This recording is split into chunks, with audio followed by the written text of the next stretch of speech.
Bonjour ou bonsoir à toutes et tous, j'espère que vous allez bien.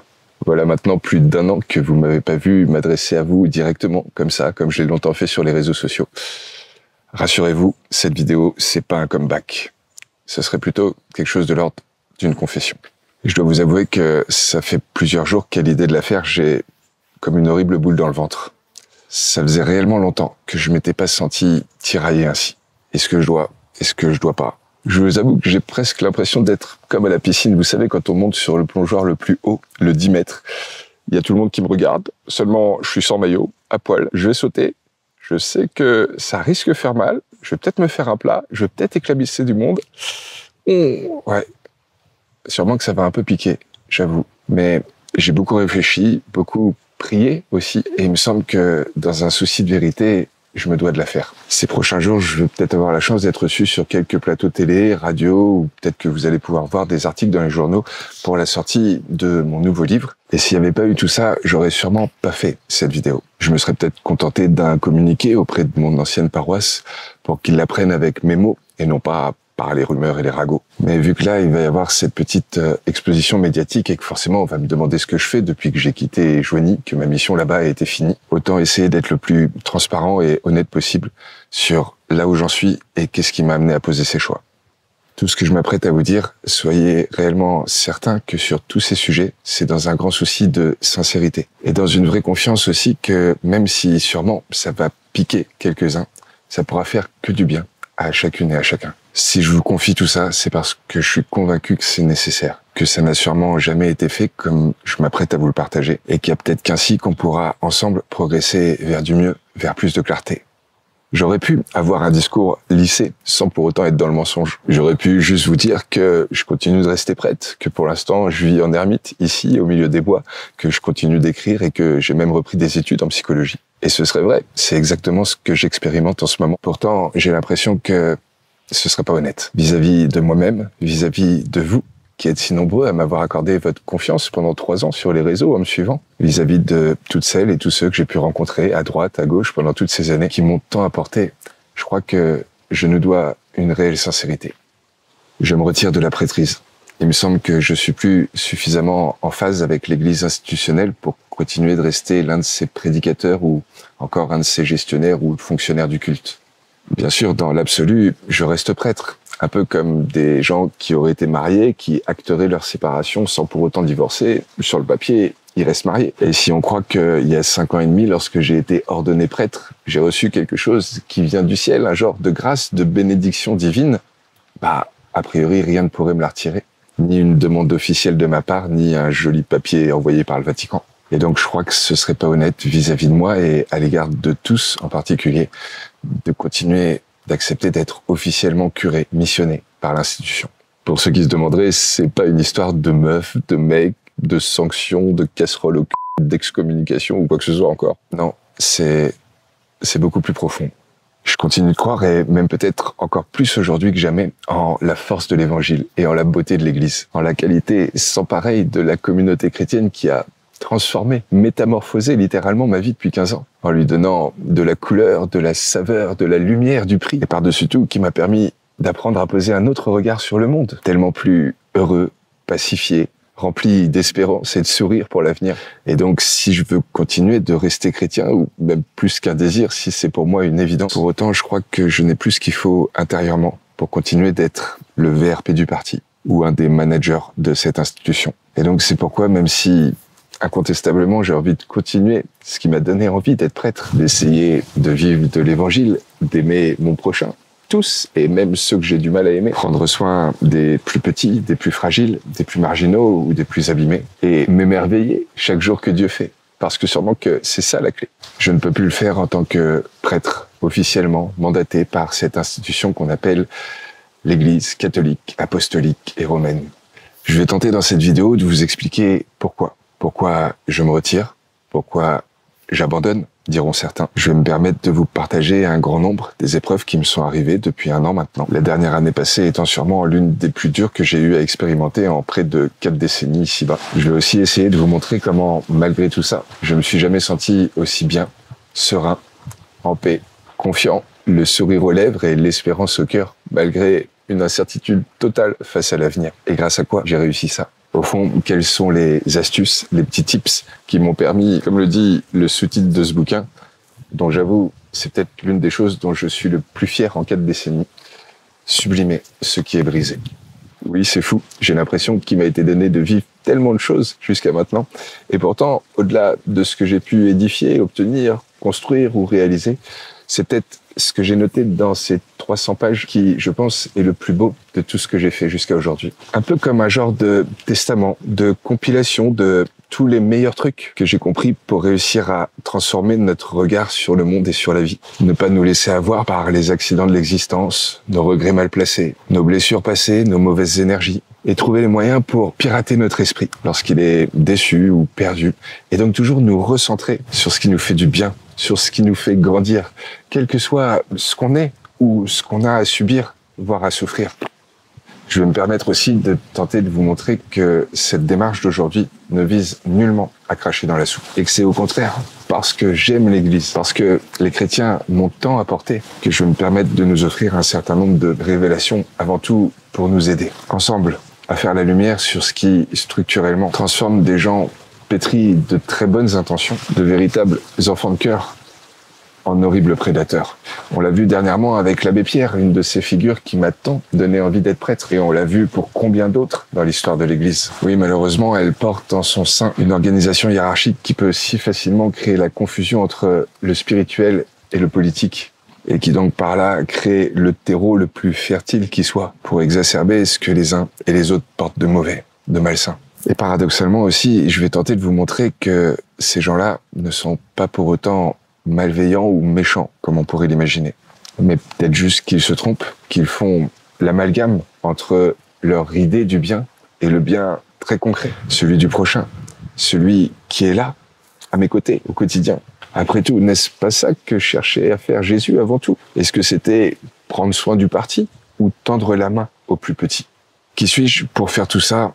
Sûrement pas un saint, ou en tout cas pas plus que la plupart d'entre vous. Pas moi non plus, j'espère. Je suis un lambda, un pauvre gars ordinaire, mais amoureux de la plus belle des familles qu'il ait jamais rencontrées, la famille des chrétiens. Et c'est parce que je me suis fait abuser par elle, ou plutôt par certains parmi elles, et que je me suis fait donc lyncher, agresser, humilier, manipuler, que je me permets de prendre la parole aujourd'hui. Au fond, ce n'est que pour 2 choses. Offrir une humble petite lumière sur les failles que porte cette institution pour que peut-être, ensemble, on puisse trouver les moyens de les colmater, les réparer ou en tout cas faire en sorte qu'elles nous soient pour tous moins préjudiciables. Et aussi pour vous témoigner comme malgré nos difficultés, nos cicatrices, nos dramas, nos regrets, on peut réussir à garder le sourire, garder confiance et espérance en l'avenir. Et que peut-être même c'est par ces moments particulièrement délicats à traverser qu'on peut le mieux transcender, sublimer ce qu'on est et révéler toute la beauté et les promesses de ce que chacun on peut porter. J'espère donc très sincèrement que ces quelques minutes de confession, aussi surprenantes et peut-être même difficiles puissent-elles paraître à entendre, ne vous blesseront pas, ne vous atteindront pas dans votre propre chemin de spiritualité et de foi.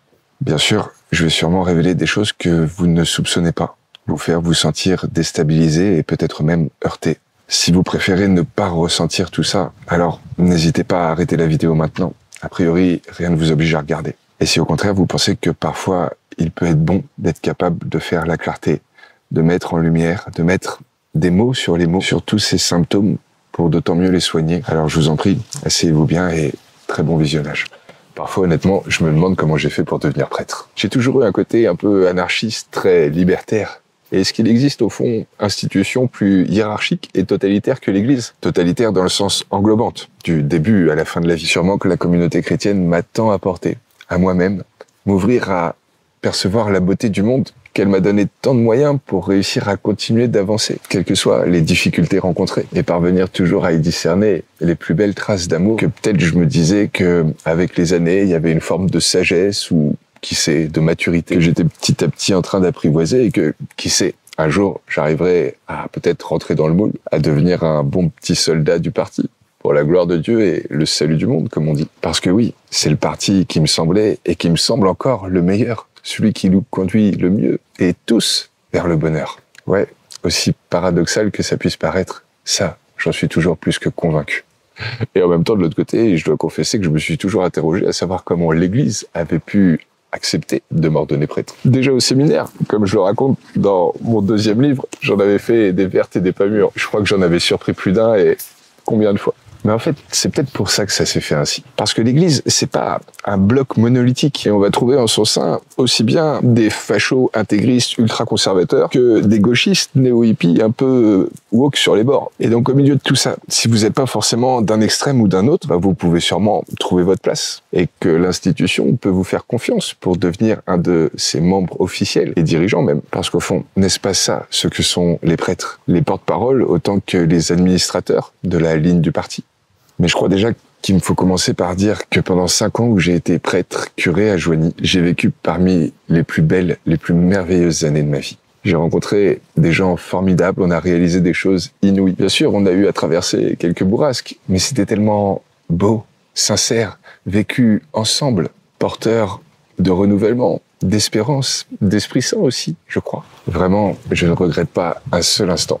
Ni de ces 15 années de quête spirituelle qui m'ont mené jusqu'au séminaire, ni de ces années de formation, ni même de ces premiers temps dans la prêtrise. Au contraire même, ça m'a tellement apporté. Et j'espère sincèrement en retour que moi aussi, par ce que j'ai essayé d'être, j'ai pu un petit peu apporter. Tout a commencé dans ma remise en question il y a à peu près 1 an maintenant, en septembre 2023. C'est à cette époque-là donc qu'avec Flammarion, on a édité mon 2e bouquin, Les histoires de cœur d'un jeune curé. Sûrement que ça n'a pas été la cause de tous les dramas qui s'en sont suivis, mais indéniablement, ça a dû être comme le catalyseur d'un putain de tsunami, voire même de bien plus que tout ce que j'aurais pu imaginer. Et pourtant, dans ce bouquin, je cherchais juste à montrer ce que c'est que les coulisses de la vie de prêtre. Qu'au fond, on est juste des gars ordinaires qui avons la chance d'avoir une vie un petit peu extraordinaire par rapport au reste des gens. J'ai essayé de donner à voir que nous aussi, on peut être en colère, tomber amoureux, nous comporter comme des gamins, vivre et accompagner des moments de la vie particulièrement douloureux, des vrais drames, des horribles tragédies, totalement illogiques. Et pourtant, derrière tout ça, on a toujours la chance de pouvoir discerner une petite trace du divin. Que par cette fonction, on est capable de sans cesse trouver ce qui offre le plus grand de tous les réconforts, ce qui est le plus beau et sûrement le plus grand de tous les biens. Et donc, je sais pas si c'est mal ce que j'ai fait en écrivant ça. Honnêtement, je vous le demande, est-ce que c'est pas très important de désacraliser ce qui ne l'est pas? De montrer comme nos politiques peuvent être corrompus, comme parfois nos médecins peuvent privilégier leur intérêt plutôt que notre santé? Ou encore de donner à voir comme certains parfois se perdent dans des formes d'idéologie, plutôt que dans le bien très concret de celles et ceux qui les entourent, et particulièrement des plus petits. Je crois honnêtement que c'est ça que j'ai cherché à faire dans ce bouquin. Donner un outil simple et accessible à tous pour essayer de sortir du cléricalisme, de ce piédestal sur lequel tout le monde met les prêtres. Et d'ailleurs, même ceux qui sont pas chrétiens. Parce que oui, la figure du curé avec son titre de père machin, comme père Mathieu par exemple, avec son petit col romain, c'est joli à paraliturgique. Et ce rôle, au fond, très exclusif dans notre société d'être l'un des rares à parler d'espérance et de spiritualité dans un monde qui, trop souvent, nous paraît désenchanté. Reconnaissons-le, oui, c'est bien pour chacun et chacune dans toute notre société que le prêtre a un rôle un peu extraordinaire. Un statut hors norme que même les athées, même les anticléricaux reconnaissent. Et justement, n'est-ce pas là le début de tous les problèmes qui s'en suivent? Les abus de pouvoir, d'autorité, de confiance et plus dramatiquement encore, tous les crimes sexuels, voire même les crimes de sang. Et donc, c'est avec la parution de ce bouquin, en septembre de l'année dernière, que, au fond, tout a commencé. Je rentrerai pas dans le détail de tout ce que j'ai subi, ou pire même, que certains ont dû endurer d'une certaine façon à cause de moi. Et bien entendu, je tairai tous les noms pour ne pas risquer de porter préjudice à qui que ce soit. Même si pour certains, ça pourrait paraître nécessaire. Je suis pas là pour faire le justicier, et encore moins pour condamner. Et comme j'expliquerai après, je crois que le plus troublant dans tout ça, c'est que la plupart de ceux qui m'ont infligé ce que je m'apprête à vous partager n'étaient sûrement au fond pas méchants. Juste peut-être malades, perdus, idéologues ou simplement con. Vous comprendrez, j'espère qu'il y a tellement de trucs qui sont arrivés et que, par le passé, mes expériences avec la justice de notre République m'ayant été souvent plus éreintantes que satisfaisantes, je n'ai jusqu'à maintenant porté plainte contre aucun. Et en fait, c'est clairement pas mon souhait. Je pense que plutôt que de risquer de remuer le couteau dans la plaie, mieux vaut peut-être chercher à offrir à tous de pouvoir regarder la réalité avec le plus de clarté et permettre à chacun de trouver ses propres moyens pour avancer. corriger si besoin, et ainsi accorder à tous de pouvoir sortir peut-être la tête haute, soignés et grandis, plutôt que condamnés ou meurtris. Enfin, dernier petit bémol avant de vous énumérer tout ce que j'ai pu endurer, c'est de vous faire remarquer que toutes les personnes dont je vais parler, ce ne sont pas le commun des chrétiens. Ce sont certaines têtes dirigeantes de l'Église de France, certains de ses financiers, certains de ses médias ou de ses plus hauts placés. Mais ce n'est pas le chrétien, la religieuse ou le prêtre d'à côté. Aujourd'hui encore, l'essentiel de mes amis et des gens que j'estime le plus ici-bas restent des frères et sœurs chrétiens et chrétiennes. De belles personnes, magnifiques même, qui essayent bon gré, mal gré d'avancer face à leurs propres difficultés pour tenter d'entrevoir un rayon de la lumière de Dieu dans leur quotidien, pas toujours des plus heureux. Et ces gens-là, mais qu'est-ce que je les admire. Honnêtement, je crois que si le monde leur ressemblait, il y aurait tellement plus de joie, d'espérance et de sérénité. Donc surtout, s'il vous plaît, pas d'amalgame. Sûrement que tous les prêtres et tous les évêques ne sont pas comme les mafieux et les traîtres que je vais vous décrire. Et qu'au fond, la plupart des chrétiens ne feront jamais le millième de ce que je vais vous partager que j'ai subi de malsain. Sans être exhaustif, juste pour vous donner une idée, ce n'est pas ni par ordre chronologique, ni par ordre d'importance de ce qui a pu m'abîmer. Voilà grosso modo ce qu'en un an j'ai pu constater et éprouver. Je me suis fait molester et agresser physiquement par un évêque. J'ai subi la pression des services secrets, des renseignements territoriaux, pour me voir interdire de me rendre à un rassemblement d'église, juste parce que ma présence suscitait une certaine peur auprès de certains prélats que je risque de dévoiler quelques scandales. Avec bien entendu la promesse que si je m'y rendais, je me ferais embarquer. Je me suis fait révéler dans la presse un secret équivalent à un secret de confession que j'avais confié à un archevêque. Pareil avec l'une des plus haut placées de la conférence des évêques de France, qui a aussi révélé à un des journaux chrétiens les plus lus en France des choses qu'elle m'avait assuré garder strictement confidentielles. On a usurpé 2 fois mon identité sur les réseaux sociaux et pendant plus de 6 mois. La première fois, c'était par une des filiales d'un des plus grands groupes financiers cathos et l'autre par l'un des plus gros diocèses, c'est-à-dire l'association Église dans chaque département. J'ai été diffamé par plusieurs journaux chrétiens qui savaient qu'ils écrivaient radicalement l'inverse de ce que je cherchais à exprimer. C'était pour satisfaire leur audience et bien entendu, aucun droit de réponse possible. On a mis la pression sur la responsable d'une communauté religieuse en lui faisant comprendre que ce serait toute sa communauté qui paierait les pots cassés au prétexte que c'était mon accompagnatrice spirituelle, c'est-à-dire ma confidente régulière, si donc elle ne trouvait pas les moyens pour me faire taire. On m'a envoyé au tribunal ecclésiastique pour me faire en théorie condamner par le chanoine pénitencier. Dieu merci, j'ai pu être relaxé. J'ai l'un de mes confesseurs, l'un des prêtres que j'ai longtemps estimé le plus, que je croyais être un véritable ami, qui, au prétexte de notre amitié et de ce qu'il croyait juste, a révélé des choses dans un des quotidiens français les plus lus, qui aurait dû normalement rester pour toujours de l'ordre de la confidence entre lui et moi. Et il m'a dit que s'il l'avait fait sans me prévenir, c'est parce qu'il savait que j'allais refuser qu'il le fasse. Un évêque a saboté un projet que nous avions préparé avec un groupe de fidèles, où on était sur le point de lever 2 millions d'euros de dons. Tout ce qu'on avait mis en place a été sabordé. En à peine quelques semaines, rien n'a pu se réaliser. Par contre, ça a fait perdre 117 000 € à ma paroisse. Et bien entendu, un montant qu'on ne pourra jamais retrouver. J'ai subi l'intimidation de prêtres intégristes qui sont venus faire des sittings pendant des messes que je célébrais. Je me suis retrouvé au milieu d'une réunion de prêtres où j'avais été élu pour y être présent, à me faire juger, pour pas dire condamner par les confrères, sur ordre d'un évêque. Un véritable tribunal inquisitoire auquel je me suis plié pendant plus de 2 heures pour ensuite que ce même évêque qui avait demandé que ça se passe ainsi refuse de venir à la réunion au prétexte que j'y étais encore. Âge mental, je vous demande. J'ai aussi subi des pressions juridiques venant du cabinet d'avocats d'un des plus grands financiers de l'Église de France aujourd'hui pour me faire extorquer ou plutôt ne pas recevoir plusieurs dizaines de milliers d'euros qui me revenaient. La hiérarchie, le Vatican, au courant d'un certain nombre de ces abus, s'est contenté de déplacer l'évêque qui m'avait le plus abîmé et a permis à 2 autres qui m'avaient trahi et même fait subir des pressions pour m'intimider d'être les présidents de commissions d'écoute des victimes face à certains abus dans des communautés chrétiennes. C'est fou, comme malgré toutes les révélations de ces dernières années, les choses semblent avoir tant de mal à évoluer. On m'a refusé par 3 fois des entretiens pour parler de mon avenir. Des entretiens qui d'ailleurs n'avaient pas été sollicités par moi, mais qui étaient des injonctions auxquelles je devais me plier, auxquelles je devais me rendre sous peine de sanction, et qui ont tout simplement été annulés, sans explication aucune, et sans être reportés bien sûr. Depuis décembre de l'année dernière, tous les confrères qui me sont territorialement et hiérarchiquement les plus proches, les mêmes en fait qui m'ont donné envie d'être prêtre et qui m'ont formé m'ont tout simplement blacklisté, ne me répondent plus, ou parce qu'on leur a intimé d'au-dessus, ou parce qu'ils ont compris que s'ils rentraient en contact avec moi, ils devraient en répondre face à une certaine hiérarchie. On a fait passer mon départ de la paroisse pour un choix volontaire, là où en fait on arrivait simplement au terme de ma lettre de mission et où personne dans la hiérarchie n'avait pris le temps depuis des mois de me recevoir pour pouvoir parler de l'avenir et où en fait une prescription médicale m'avait été faite de prendre un temps de retrait, etc., etc., etc. Voici quelques-uns des faits inattendus, surprenants et particulièrement difficiles à digérer que j'ai eu à supporter ces 13 derniers mois. Sûrement que j'en oublie.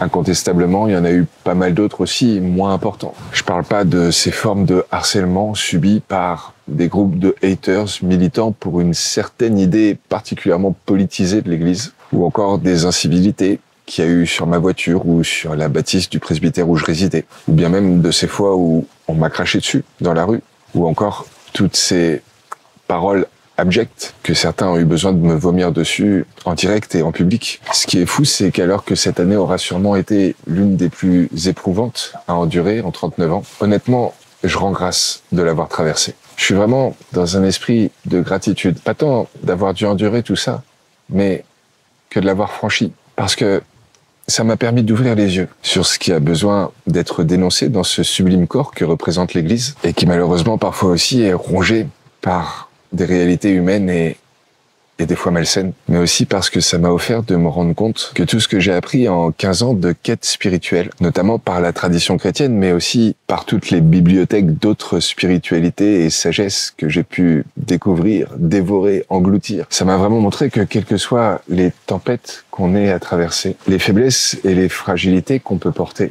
tous ces regrets parfois même qui ne cessent de nous bouffer, on peut tout de même, par tout plein de petites astuces, réussir comme à sublimer ce qui en nous est brisé. Par la façon dont on regarde le monde et notre réalité, par toutes ces évidences aujourd'hui corroborées par les sciences et notamment la psychologie, sur comment on peut réussir à dépasser ce qui nous tourmente tant. Oui, par plein de fulgurances, rien d'ésotérique, de magique, de discipline radicale, éprouvante ou ascétique. On peut parvenir au fond très simplement à transformer ce qui nous a le plus blessés. Et peut-être même que c'est dans ces moments où on souffle le plus que parfois nous est donné de grandir le plus. Ça peut paraître paradoxal et pourtant, ô combien, c'est ce que j'ai expérimenté cette année. Alors que j'écrivais ce livre, que j'essayais justement de mettre par écrit toutes ces petites pépites, ces vrais trésors de spiritualité, de philosophie, de sagesse, de psychologie, j'étais moi-même tellement éprouvé dans toutes les dimensions de ma vie et dans ma chair aussi, partant de tempêtes, d'injustices, de souffrances, tellement plus que tout ce que j'aurais pu imaginer. Et ça a été au fond comme une évidence. Je me suis rendu compte ô combien ce que je partageais dans ce bouquin était une véritable compilation de toutes les meilleures clés qui soient pour réussir à parvenir à tout transcender, à sublimer, même le pire de ce qu'on a à traverser. C'est pour ça au fond que je considère ce bouquin comme un véritable testament que je suis trop heureux de léguer. Parce que si ça a pu m'aider, ô combien ça pourra pour d'autres aussi les épauler. Je sais que par rapport à ce que certains et certaines d'entre vous avaient à endurer au quotidien, ça peut ne pas paraître grand-chose, ce que j'ai eu à subir. Mais c'est aussi ce que j'ai compris à travers tous ces gens qui sont venus se confier à moi pendant tant d'années.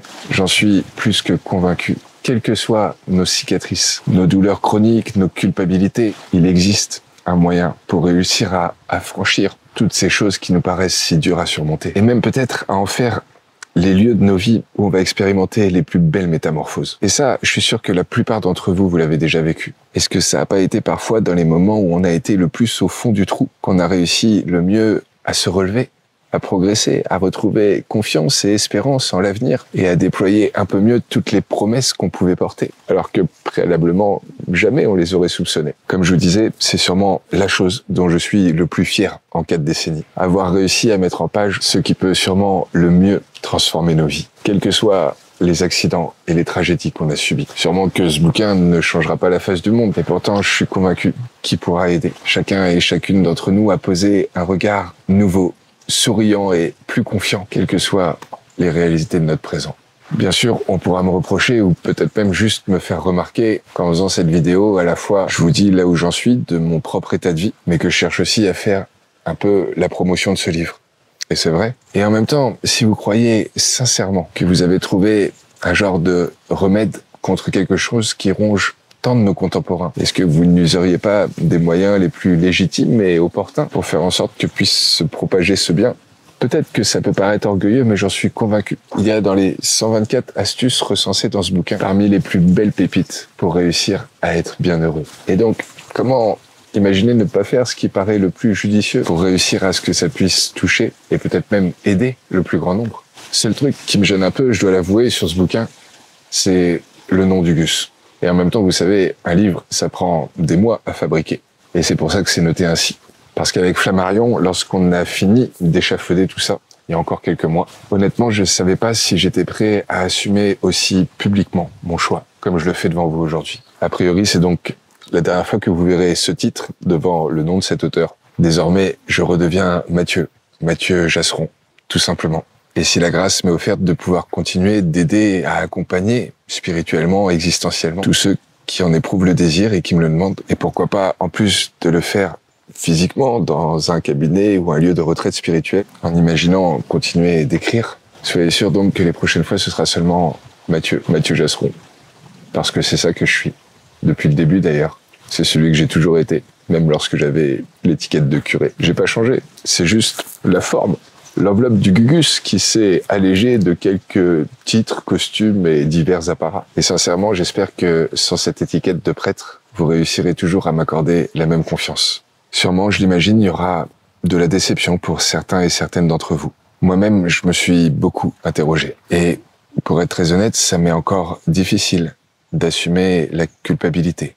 Celle de renoncer à une promesse que j'ai faite normalement pour toute la vie. Celle que j'ai faite en devenant prêtre il y a 5 ans. Oui, on peut voir ça comme un échec. Bien sûr, c'est le renoncement à un serment. Et peut-être que c'est normal au fond d'y voir une faute. C'est une vraie part de moi qui s'en veut toujours un peu. Et en même temps, la plus grande déculpabilité ne serait-elle pas dans le fait de rester, alors qu'on ne se sent plus en vérité en phase avec ce qui est attendu et demandé? J'en connais des prêtres qui n'ont plus la foi et qui continuent pourtant de dispenser des sacrements auxquels ils ne croient plus vraiment. D'autres encore qui ont un genre de double vie, avec une femme, avec un homme, avec tout plein de relations pour certains, ou encore même des enfants cachés parfois. Chacun, je crois, essaye au mieux de manager ses propres choix par rapport à ce qu'il est, par rapport à ses proches et à toutes celles et ceux qui lui sont confiés. Qui suis-je pour juger qui que ce soit? Est-ce qu'on n'a pas tous nos doutes, nos faiblesses, nos propres péchés, parfois même honteux, à porter? Aujourd'hui, personnellement, je préfère me retirer parce qu'après avoir pris 1 an pour le discerner, je crois que c'est pour tout le monde et pour moi, bien sûr, en premier, le meilleur des choix à poser. Et pourtant, vous mesurez bien comme il est aussi difficile à assumer. Si je vous rapporte tout ça, veuillez vraiment croire que ce n'est pas pour faire le Calimero, me répandre en complainte ou me venger. Comme je vous l'ai dit, je pense que la plupart de ces gens qui m'ont heurté l'ont sûrement fait sans vraiment s'en rendre compte. Ou plutôt, sûrement que la plupart d'entre eux savaient qu'ils allaient me causer du tort, mais sûrement aussi qu'ils pensaient poser un choix meilleur, plus noble, plus grand. Et sûrement que c'est ça toute la confusion entre l'idéologie du bien et le bien très concret qu'on fait pour l'autre, pour le prochain, celui qui est juste là et qui en a besoin. Est-ce qu'on suit la doctrine du parti ou l'évangile, cette parole qui nous dit sans cesse d'aimer et de prendre soin de chacun? Si je quitte l'église aujourd'hui, ou plus exactement ma fonction de prêtre, je pense que c'est pour ça avant tout.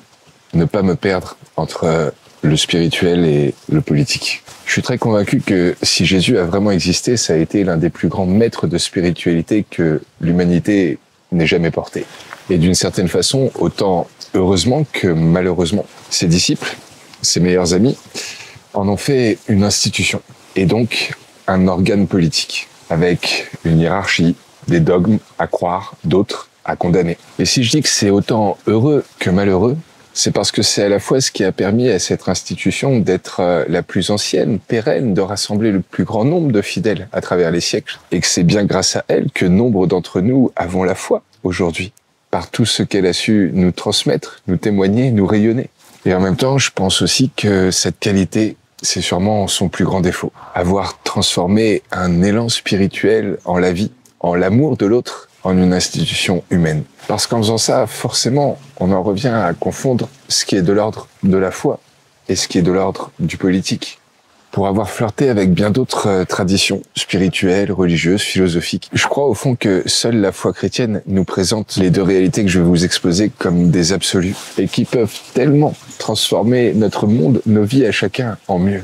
La première, c'est le fait que le paradis soit là, au milieu de nous, comme disait Jésus, qui a nullement à chercher à le gagner ou à le conquérir, mais qu'au fond, il n'y a qu'à le voir, le discerner, l'offrir et en profiter. Et la seconde vérité essentielle, c'est l'importance de l'autre. Peut-être pas tant chercher à dissiper notre ego dans un grand tout, fût-il même l'amour inconditionnel de l'univers, mais juste conjuguer en l'autre, et particulièrement le plus petit, le plus fragile, le plus pauvre, le plus marginal, celui qui en a le plus besoin. Le mettre au centre de nos décisions et de nos actions à chacun. Je crois vraiment que ces deux trésors de compréhension peuvent métamorphoser notre monde et qu'aucune tradition n'a su aussi bien les mettre en exergue que notre foi chrétienne. Et en même temps, lorsqu'on érige cela en une forme de boutique humaine, en un parti politique ou une institution, on en vient forcément à se perdre dans la confusion entre ce qui devrait être notre substance, notre essence et la réalité de ce qu'on vit. Et donc, sans y prêter trop garde, on en arrive souvent à privilégier la préservation du parti, de son image, de ce qu'on pense qui est bon pour l'institution d'être et de donner à voir, plutôt que juste prendre soin de l'autre, quel qu'il soit, et qui en a besoin. Depuis le temps, je commence à avoir pas mal analysé, à m'être scrupuleusement documenté et à avoir vraiment étudié cette question. Ce qui, au fond, organiquement parlant, crée ces failles dans l'Église. Peut-être que ça devrait faire l'objet d'un prochain livre, qui sait. Je commence à avoir déjà tellement écrit dessus. Et aujourd'hui, où est-ce qu'on trouve ces informations? Où est-ce qu'on a une analyse concrète, un petit peu objective, de ce qui, dans la structure même, ne va pas? Parce qu'en fait, il est bien là le problème. C'est super de prendre soin des victimes, de leur offrir écoute, réparation et tout ce qu'il faut. C'est encore mieux de condamner, voire, lorsque c'est encore possible, de soigner ceux qui les ont abusés. Mais à quel moment on s'attache réellement à combattre la racine du mal? L'Église, au fond, elle recrute pas pour devenir ses officiels des abuseurs en puissance. Elle est juste, dans sa façon de se vivre, un terreau fertile capable de transformer n'importe quel enfant de cœur en abject inquisiteur, et parfois même en vrai prédateur. Honnêtement, est-ce que vous connaissez d'autres lieux dans la société où un même homme est à la fois le manager et le psy d'une autre personne? Parce que c'est exactement ce qu'est un prêtre pour ses bénévoles. Dans une paroisse, c'est aussi bien celui qui les dirige que celui qui les confesse. Est-ce que vous connaissez d'autres endroits dans la société où les trois pouvoirs, législatif, exécutif et judiciaire, sont tenus par une même figure? L'évêque, en l'occurrence, ou ses lieutenants, les prêtres. A priori, à part dans les dictatures, c'est plus trop censé exister, sauf dans l'Église. Est-ce que vous connaissez d'autres lieux dans notre temps où l'identité, l'état de vie intrinsèque d'une personne se confond totalement avec sa fonction? Un homme marié, au fond, il peut avoir n'importe quelle profession. Un prêtre, lui, il est prêtre dans toutes les dimensions de sa vie. Comme si, au final, il ne se définissait que par son être, son agir de prêtre. Seulement, c'est d'une perversité folle. Parce que ça veut dire qu'on ne remet pas en cause les actions de ces hommes au prétexte que ça dénaturerait ce qu'ils représentent intrinsèquement. Parce que c'est bien ça ce qui se passe. Et c'est pour ça qu'on a tant de mal à dénoncer les abus, et encore plus les abuseurs. Connaissez-vous d'autres endroits dans notre monde actuel où l'organisation soit aussi féodale, tels les seigneurs du Moyen-Âge? Même dans l'armée, il y a des organismes d'écoute, d'accompagnement, des contre-pouvoirs, des tribunaux en interne, pour permettre d'arrêter les comportements déviants, malveillants, et destituer ceux qui ne sont plus dignes d'honorer correctement les missions qui leur ont été confiées. Dans l'Église, rien de tout ça.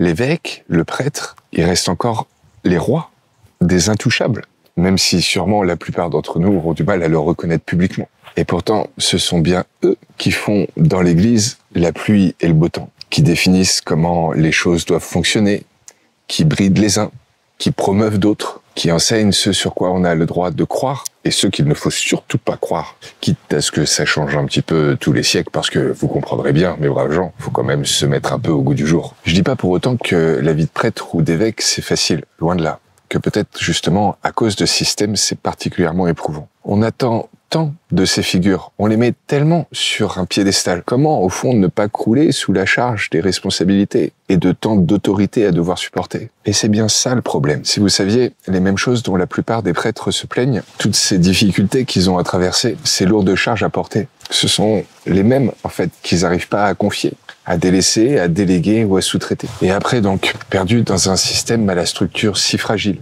et si peu démocratique, on en vient forcément à créer le contexte parfait pour laisser se développer bien des formes d'abus. Certes, c'est pas parce qu'on vole un œuf qu'on volera un jour un bœuf. Par contre, j'en suis très convaincu, tous ceux qui ont volé un bœuf ont déjà commencé par voler un œuf. Et je dois vous confesser que c'est moi-même ce que j'ai commencé à ressentir pendant ces premières années. Les gens, en fait, ils ne cessent jamais de nous excuser. Vous comprendrez, il a tant à faire, monsieur le curé. Il porte tant de responsabilités. Et donc, à force d'entendre ça, avec tout ce qu'on attend de nous, on en vient à être un peu plus irascible, à moins demander pardon, à devenir quelque peu autoritaire, à pas trop se soucier des conséquences, à trop souvent relativiser. Après tout, on le fait pour la gloire de Dieu. Et donc, parfois, on s'énerve plus facilement, plus souvent, beaucoup plus souvent. Ou encore, on ne ment pas forcément, mais on dit pas non plus toute la vérité. Parce que, vous comprendrez, tout le monde n'est pas prêt à l'accepter. Et en fait, je crois que ainsi, petit à petit, on rentre dans une façon d'être où on légitime de petits abus, mais qui auront en fait tout pour nous mener à des plus grands, si nous n'en sommes pas conscients. L'exemple dont on a entendu particulièrement parler cet été, celui de l'abbé Pierre, en est plus que flagrant. C'est un homme qui a été capable de faire des trucs, excusez mes mots honnêtement, mais merveilleux, géniaux pour les plus pauvres, les plus démunis, mais qui a aussi indéniablement insufflé quelque chose dans la société tout entière. Et en même temps, alors qu'il a été capable de faire un vrai bien et à un grand nombre de gens, il a aussi fait subir des horreurs, des choses abjectes et innommables à quelques-uns. Et son cas, en fait, est loin d'être isolé dans l'Église. Certainement pas du fait qu'il y ait dans cette institution, plus qu'ailleurs, de potentiels prédateurs, mais juste parce qu'en fait, nous portons tous en nous à la fois l'étincelle du meilleur, la capacité, le réel super pouvoir de donner la vie, la révéler, la susciter, créer et donner à voir aux autres autant que pour nous-mêmes le bonheur, le vrai. Autant que nous portons chacun aussi en nous la possibilité du pire, de faire des choses dont nous ne nous serions jamais cru capables, de véritables atrocités, sous l'effet d'une émotion non maîtrisée, d'un contexte particulier, de l'effet de groupe, d'un excès de folie ou pour bien d'autres raisons encore. Not all men, entend-on beaucoup en ce moment. Mais en fait, je sais pas. Je crois plutôt que c'est all men et all women. Tous, nous portons la possibilité en nous de faire autant l'ange que la bête. Et en fait, si on n'en est pas conscient, la vie risque, par-delà les accidents et les événements, nous conduire objectivement à réaliser le pire. Et si c'est le cas pour chacun et chacune d'entre nous, ou en tout cas que ça a la possibilité de l'être, ô combien ça l'est plus pour ces hommes à qui on offre déjà une auréole de sainteté, dans un système dans lequel tous, nous leur sommes totalement inféodés. Oui, un jour, je pense que je publierai là-dessus, pour à la fois essayer de mieux dévoiler tout ça, avec la plus grande clarté possible, et les éléments que la science et les diverses études nous ont offerts depuis quelques années pour réussir à penser tout ça à nouveau frais. Pas tant pour dénoncer que pour proposer des solutions, parce que bien sûr il y en a, au-delà de tout ce qui, à première vue, ne va pas. Et il n'est pas pour autant question de faire la révolution, mais peut-être juste de mettre un peu plus d'esprit d'équipe, de démocratie, de synodalité, comme on dit dans l'Église, de se doter de structures d'accompagnement, de pare-feu, de contre-pouvoir aussi, et permettre que ce ne soit peut-être pas que les prêtres qui enseignent et qui managent, eux qui en plus ne sont que trop peu, voire mal, ou même pas du tout formés pour cela. Peut-être juste au fond aider ceux qui le font déjà tant et si bien, à réussir à trouver les moyens pour soigner, réparer, et donc aussi consolider, renforcer, et permettre de nouveau de briller à ce magnifique édifice que représente l'Église, les chrétiens et leur superbe communauté. Juste trouver les mots et prendre le temps pour rappeler que sainteté, ça ne veut pas dire perfection, mais que son premier synonyme, c'est bienheureux.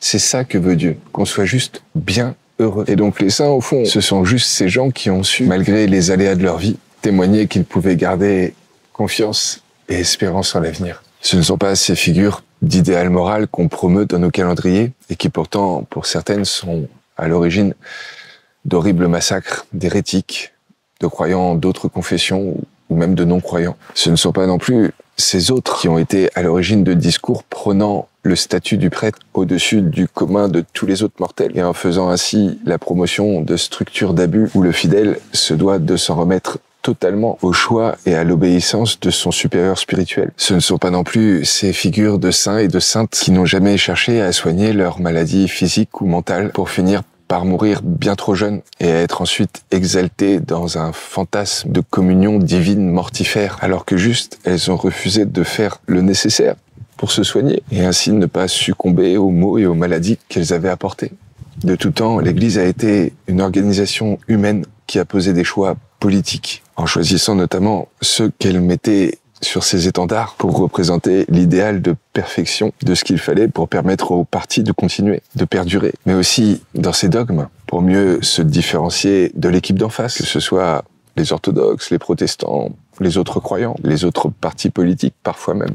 Honnêtement, qu'est-ce que Jésus aurait pensé de tout ça, de tous ces choix humains qui ne visent pas tant à édifier qu'à formater, qu'à marquer la séparation ou encore à condamner. Bien entendu, tout n'est pas à rejeter, très loin de là même, mais peut-être juste à regarder avec un point d'observation idéalement plus ajusté. Peut-être en fait juste celui que l'Évangile nous a laissé, les yeux du plus petit, du plus abîmé, et non pas tant dans la perspective d'un ciel à gagner que d'un paradis qui est déjà là, au milieu de nous, et juste à révéler. Parce que ce n'est pas moi qui changerai l'Église, et encore moins qui sauverai le monde. J'espère honnêtement que mon discours ne sera pas perçu comme celui d'un pompier pyromane ou juste d'un déçu qui exprime sa peine. Au contraire, je crois éminemment en cette famille, en toutes les qualités de ce qu'elle porte à travers chacun de ses membres personnellement, autant que tous réunis en un corps qui conduit vers ce qu'il y a de meilleur, le paradis, le bonheur. Et donc si aujourd'hui je me permets de mettre en exergue ces quelques points sur lesquels on gagnerait sûrement à ensemble travailler, c'est pour mieux exprimer pourquoi je me retire de la prêtrise. Vous faire comprendre que cette communauté, je l'aime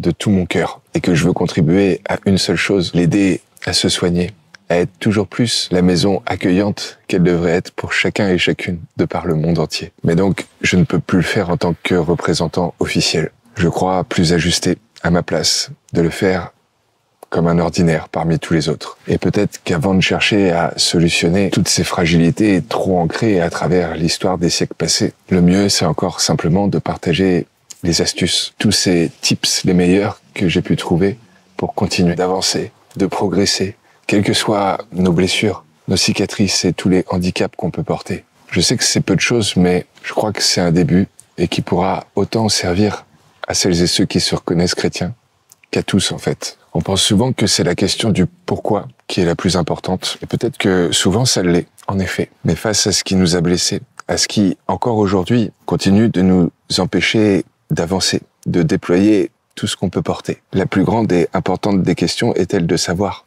pourquoi ? Pourquoi nous en sommes là ? Pourquoi est-ce que c'est à nous que c'est arrivé ? Pourquoi ? Ou plutôt, comment ? Comment garder la foi qu'après la pluie, le beau temps ? Comment continuer de progresser, alors que ça fait maintenant presque des années qu'on est comme handicapé à avancer dans la vie amoché, sans grande perspective autre que juste survivre face à nos émotions malmenées. Oui, est-ce que c'est pas ça l'essentiel ? Réussir à trouver les moyens, les réponses au comment continuer d'avancer, de garder espoir en l'avenir, en la possibilité de nouveau sourire, de vivre avec un grand V et de donner à ceux qui nous croisent d'eux aussi se réjouir. C'est ça que je vise humblement dorénavant. C'est ça qui me paraît le plus urgent. Partager toutes ces clés qu'en 15 ans j'ai pu dénicher pour continuer d'avancer toujours dans la confiance et la sérénité. On va arriver au terme de ce qui me paraissait bon, important et certainement même nécessaire de vous partager. Je me doute que sûrement parmi vous, j'ai dû en chambouler plus d'un. Je ne suis pas Julian Assange ou Edward Snowden. Je suis qu'un pauvre gars, banal, mais qui croit vraiment en la beauté de cette communauté extraordinaire que forment les chrétiens. Et c'est pour ça, parce que j'y crois, de tout mon être et de tout mon cœur, que j'ai confiance en la qualité des humains qui la constituent dans leur sincérité, de tout le sublime qu'ils osent et de tout ce qu'ils réussissent à transformer en bon, en bien, en vrai dans notre monde. Il me paraissait plus qu'essentiel de vous entretenir de tout ça. De tout cœur, j'espère qu'à travers ce que je vous ai partagé, aucun d'entre vous n'aura été blessé dans son propre chemin de foi ou de spiritualité. Un certain Jésus disait, il y a 2000 ans maintenant, que c'est la vérité qui nous rendra libres. Et la vérité passe parfois aussi par la nécessité de mettre en lumière nos zones d'ombre. Pas pour se laisser aveugler par nos propres ténèbres ou celles des autres, mais au contraire, pour ensemble se doter des moyens les meilleurs pour mettre ce qu'il faut de clarté. Parce qu'il y a sûrement qu'ainsi qu'on pourra espérer un jour et peut-être même définitivement dissiper toute obscurité. Réellement, merci pour toutes celles et ceux qui auront pris le temps de m'écouter jusqu'ici. Toute ma gratitude à chacun et à chacune d'entre vous pour la confiance que vous m'avez octroyée dans le passé et celle que vous continuerez, j'espère, de m'offrir dans l'avenir. Vraiment, je vous remercie pour tout votre soutien, votre amitié et j'espère votre compréhension aussi face à tout ce que je viens de vous livrer. On n'est pas des parfaits, on est pétris de fragilité, de regrets, de culpabilité. Mais autant chacun que tous, on peut réussir à transcender, sublimer même le plus honteux de ce qu'on peut porter. Et il n'y a sûrement qu'en se partageant les meilleures astuces pour y parvenir et en essayant de le faire ensemble, en équipe et en communauté, qu'on pourra toujours mieux y arriver. Merci de tout cœur. Et à chacun et à chacune, je vous souhaite pour l'avenir tout le meilleur.